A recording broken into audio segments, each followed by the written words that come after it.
The fuel pump on the Skyline's been making a hell of a racket, and I think it's time to be replaced. So got myself a Walbro pump, and we're gonna replace that. Let's have a look here. So I've removed the carpet and the cover from here. The reason I remove the carpet is when I do open these pipes, the chances are there's going to be fuel that spills. I don't want to get onto the carpet. So pump instructions, there's a little sieve in there, wiring, some fuel hose, the clamps, even the lugs for crimping the wires on. So first thing is I open the fuel cap and let the pressure out. Next is to remove this cover, and I'm just going to get some spanners. Oh, one more thing is to disconnect the battery negative terminal, and in this case I've just got a quick release thing here.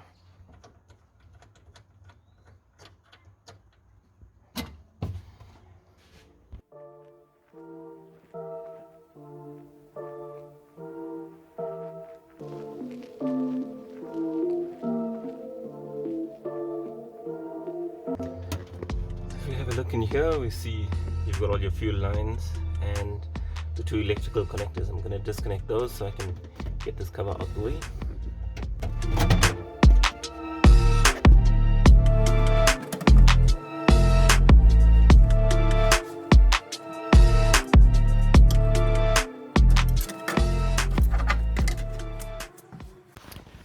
So following the instructions with that came with the fuel pump, I started the vehicle and then unplugged the relay.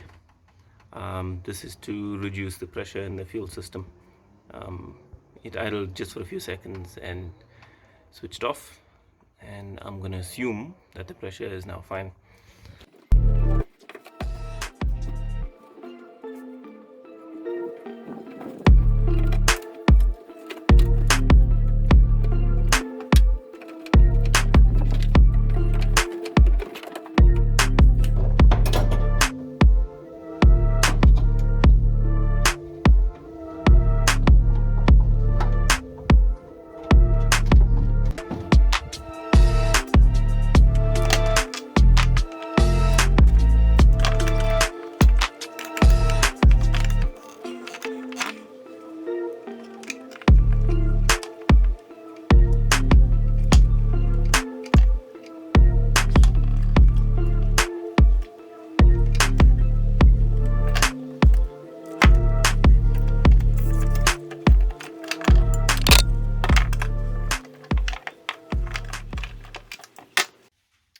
Okay, so I've kind of mocked up what the stock setup looks like.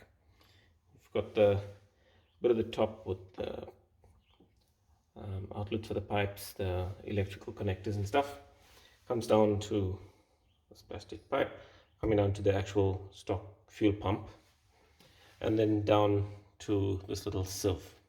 Now, the new fuel pump is not going to mount on this because the mount is built onto the pump from what I see. So my thinking is, and then, well, that's the first thing. The second thing is the pickup bit at the bottom.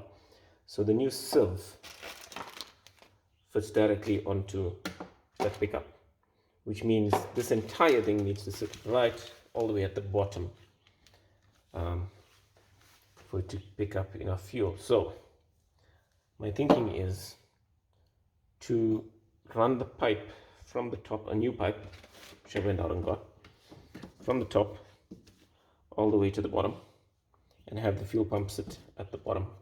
I'll just use some cable straps or what's called zip ties to attach that on there, and hopefully all should be fine. There's this little bit of a bracket which I'll try and use.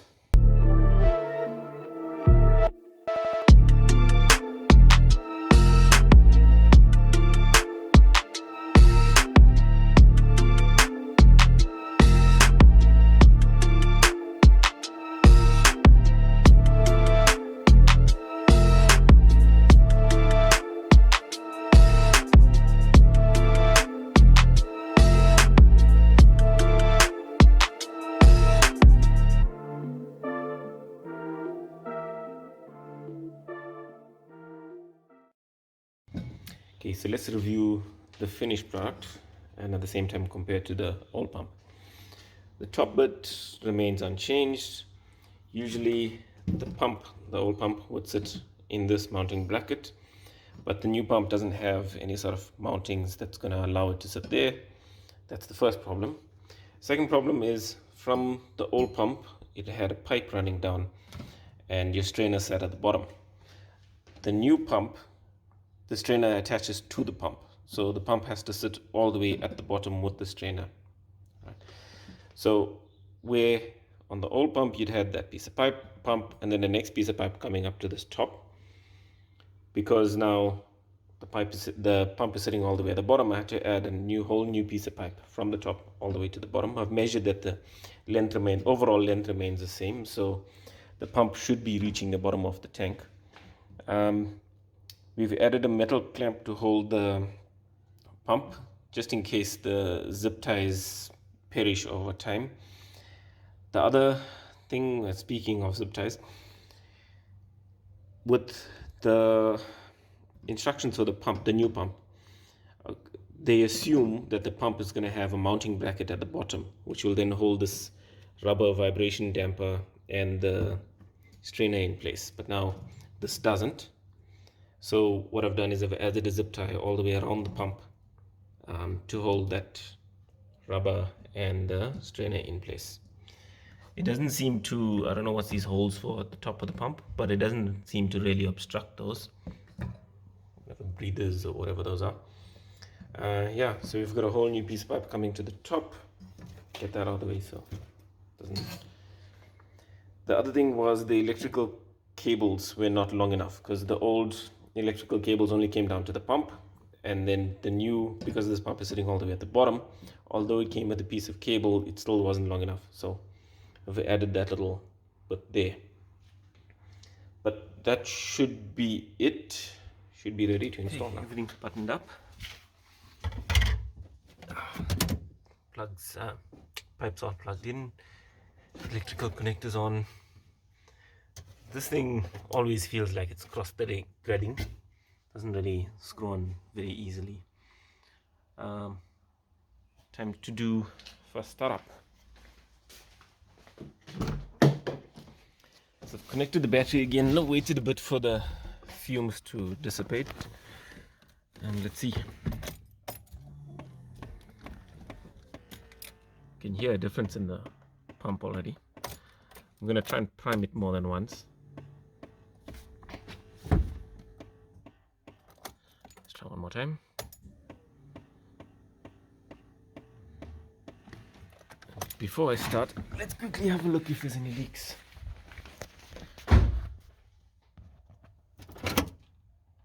Don't see any leaks. Right, let's start.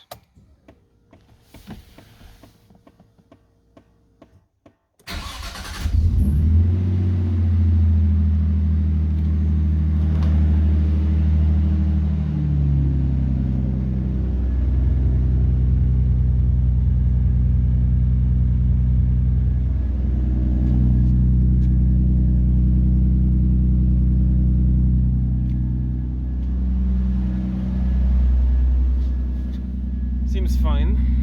The reason I was checking under as well is I've replaced one of the fuel pipes. So just checking for a leak there. So overall, I'd say that's a success.